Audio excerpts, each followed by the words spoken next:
All right, my friends, so part two of what Karen needs to do to minimize taxes in retirement.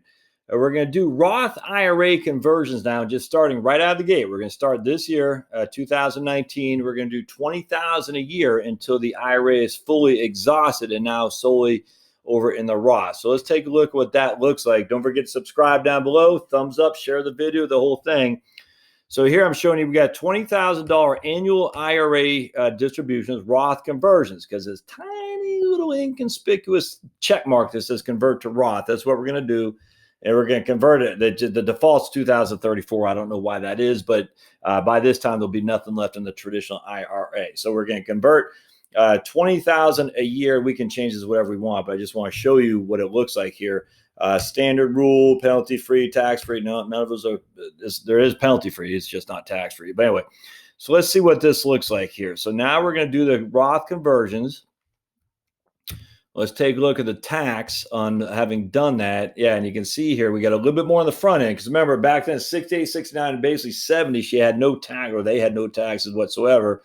Now it's just 5% to the feds, 5%, 6%, jumps up a little bit here to 7.1. Then basically there's nothing there. And then that's I'm not sure why we got such a big tax hit right there, 83. Do I not have old, let's take a look at, we have Ken. When did we have him dying? Thought we changed it to 90. Oh, 82. No, I want that 90. There we go. Okay, cool. Good. All right. So now that was it. That's a widow's tax trap there. So let's take a look at what we're looking at from a tax perspective here. Now yeah, there we go. Oh yeah, look at that, man. It's not quite. It looks different just because it's not as it's not high, nearly as high as a tax rate was before. But here you got less than we have 5.8, 7.1, 6.8 drops to basically 1.2. Then it starts going up a little bit, and then you got the state tax kicking in a little bit. So that's pretty significant. So let's go over here. I want to go to, in this first year they're doing it, they got a pension of $13,300. They got $20,000 of IRA Roth conversions. They have Social Security at $50,000. So you take the $33,300 for the Roth and the pension. Provisional income would make $18,000 taxable. Social Security, about a third of their Social Security is taxable, which gives them total income of $51,582. That's their AGI. You take out your standard deduction. They got $24,000 of taxable income, all right, which basically, for the most part, puts them in the 10% bracket, but a little bit will be in the 12, and that makes them pay tax at $2,562 in total taxes on $83,000 of income. That's, my friends, that's pretty doggone good. I'll tell you that right now. It's pretty doggone good. Look at that. $83,000 of income, $2,500 of taxes. So if you can see what I'm talking about here, we go to, I want to go back here. Bear with me just a second. And what you'll see, the estimated effective tax rate, federal tax rate is about 5%. So you're basically the effective tax rate is 5%. I actually think that's even wrong because if you're only paying, well, let's take a look here. If you're only paying tax of $2,500 or so on roughly $83,000 of income. Let's see here, $2,500 of taxes, and their income is what? They only got 63,000. You know, what was I talking about? Oh, because see, but they're not counting the pension, the Roth as income. Okay, gotcha. Never mind. So basically, what they're doing is they're taking the $2,500 of taxes they're paying. Dividing it into their two sources of spending money. That makes sense. And it's an effective tax rate, but that's somewhat confusing because a Roth is not going into that income. So but it's still income. So their total income is $83,000. They're only showing $63,000, which is why they have an effective tax rate of 5%. I'd actually say it's an effective tax rate of 2.5%, simply because they have $2,500 of tax or up 3% on $83,000 of total income, but taxable income. But I see what they're saying too. They're saying, look, you're not spending the Roth. I split hairs. Anyway, either way, it's low. Let's just put it that way. All right, so let's keep going here. Let's look at the taxes, and what we'll find is you see 2,300, 2,600. We go down here. I mean, it's low. I mean, it's just look at that. California's 2,000. I mean, never paying more than $7,000. Let's go to the accounts. Go to ending balance. So now they're taking these mandatory. So they have net flows into these taxable accounts because they're not spending enough, and that may or may not be the case in real world. I don't know. Let's look at addition to accounts. Yeah, so they have all these surplus cash flows going in, which is adding to the taxable accounts, which is increasing their tax a little bit. That's probably not going to happen the way it's shown here, but I don't know. I mean, at the end of the day, I'm just still going to show you how the Roth can reduce her taxes. So we're probably showing a lot more of taxes than actually what's going to be paid, simply because they have him with $696,000 of a taxable account. We have a 2% dividend rate and a 5% turnover. And if we go, that's 2038. Let me show you what the 1040 looks like in 2038. Time check. There's my wife. In 2038, let's look at the 1040 to show you what it looks like. And you'll, still not that much. You get taxable interest, 5,300, 8,300 qualified dividends of something that's just not that much, but it is adding something. So it's adding another 13,000 of taxable income at 15%.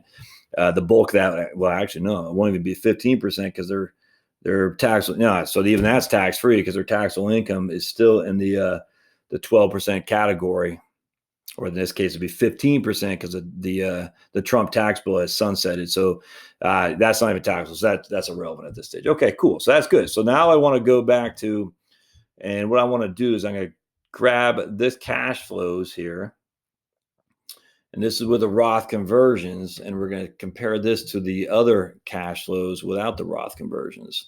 All right. So let's see what we got. We'll go to our spreadsheet.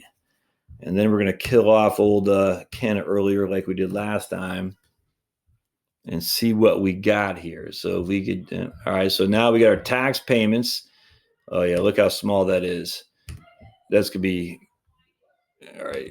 Hold on just a second. All right. So we got our tax payment there. And we're going to go here.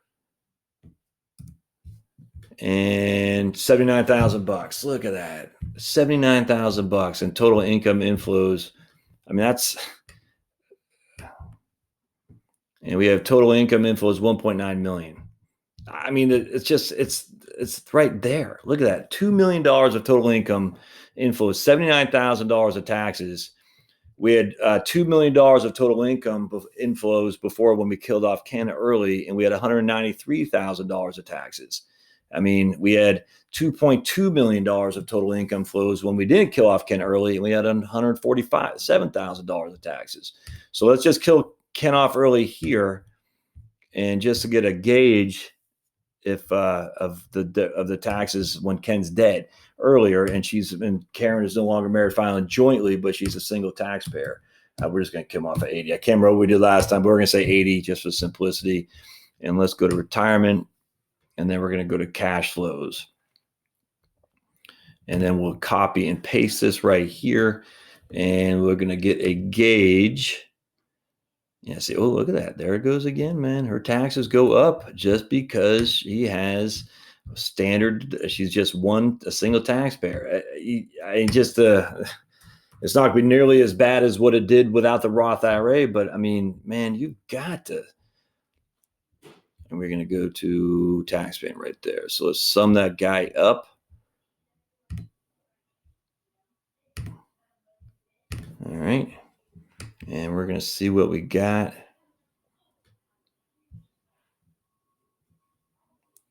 Right there, blink.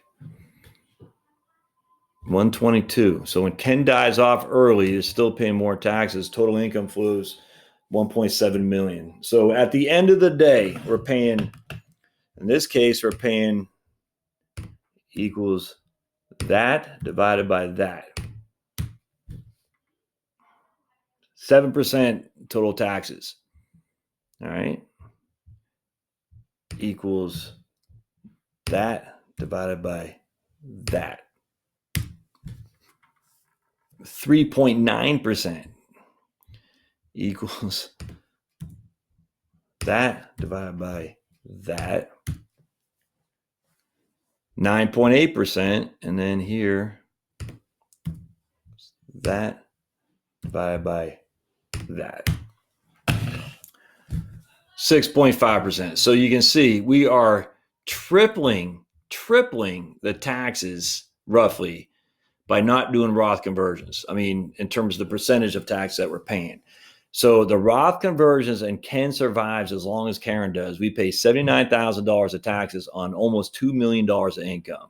If Ken dies earlier, we're paying $122,000 of taxes. We're paying $50,000 more in taxes on $200,000 less of income. That's with the Roth conversions. Without the Roth conversions, we're paying $193,000 of taxes on $1.96 million of income. That's if Ken dies early. Without Ken dying early, we pay $150,000 of taxes on $2.245 million in income. The Roth conversion, there's just simply no other way around this. Absolutely start doing it now. All right.